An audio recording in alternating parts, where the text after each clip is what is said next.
शुरू। छात्र असंतोष का आश्रय है। छात्रों का वर्तमान शिक्षा एवं शिक्षा प्रणाली से असंतुष्ट होना। छात्रों को यह असंतुष्टि किसी पाठ्यक्रम को लेकर हो सकती है, किसी कोर्स को लेकर हो सकती है अथवा परीक्षा के मापदंड को लेकर भी हो सकती है। हम कई बार देखते हैं कि एक छात्र को उसके पसंदीदा पाठ्यक्रम अथवा संस्थान में प्रवेश नहीं मिल पाने के कारण भी उसमें असंतोष की भावना घर कर लेती है।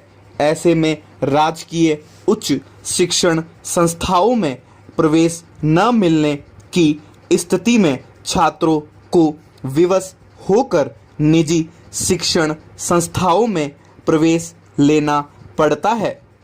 निजी शिक्षण संस्थाओं में प्रवेश के लिए छात्रों से अधिक राशि वसूली जाती है। संपन्न परिवारों के बच्चे तो अधिक शुल्क देकर निजी शिक्षण संस्थाओं में मनपसंद पाठ्यक्रम में प्रवेश पाने में सफल रहते हैं, किंतु निर्धन छात्रों के सामने धन के अभाव में पढ़ाई छोड़ने या पारंपरिक सस्ते पाठ्यक्रमों में प्रवेश के अतिरिक्त कोई विकल्प नहीं बचता।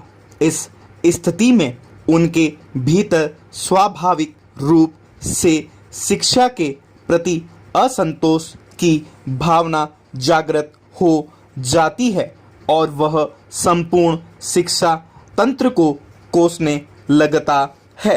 पाई पहरा।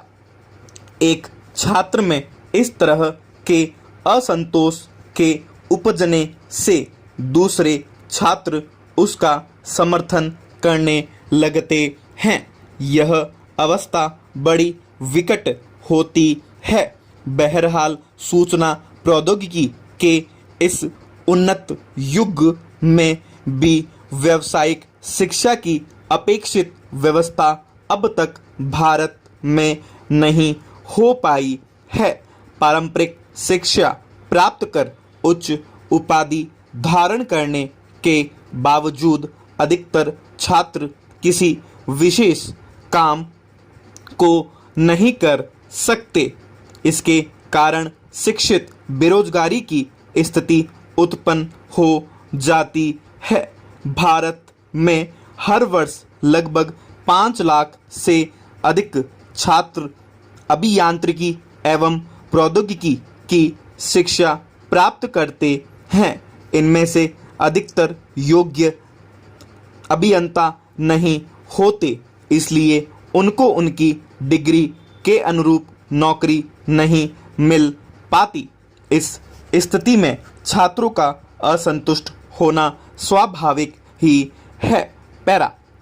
शिक्षा के निजीकरण के कारण उच्च शिक्षा प्रदान करने वाली शिक्षण संस्थाओं की बाढ़ तो आ गई है, किंतु इन संस्थानों में छात्रों का अत्यधिक शोषण होता है। यहाँ शिक्षा के लिए पर्याप्त संसाधनों का भी अभाव होता है। छात्रों द्वारा विरोध किए जाने पर उन्हें संस्थान से निकाले जाने की धमकी दी जाती है। निजी शिक्षण संस्थानों को चलाने वाले व्यवसायियों की पहुंच ऊपर तक होती है, इसलिए उनकी शिकायत का भी कोई परिणाम नहीं निकलता। अतः छात्रों के पास कुंठित होकर अपनी किस्मत को कोसने के अलावा और कोई रास्ता शेष नहीं बचता। पैरा। राजकीय शिक्षण संस्थानों में भी शिक्षकों एवं कर्मचारियों की मनमानी का खामियाजा छात्रों को भुगतना पड़ता है। शिक्षक एवं शिक्षण संस्थान के कर्मचारी अपनी बात मनवाने के लिए हड़ताल पर चले जाते हैं, इससे शिक्षा तो बाधित होती ही है, छात्रों का बहुमूल्य समय भी नष्ट होता है। विरोध या बहिष्कार करने की स्थिति में उन्हें अनुत्तीर्ण करने की धमकी दी जाती है। उच्च शिक्षण संस्थानों में ऐसी स्थिति छात्र असंतोष का कारण बनती है। स्टॉप।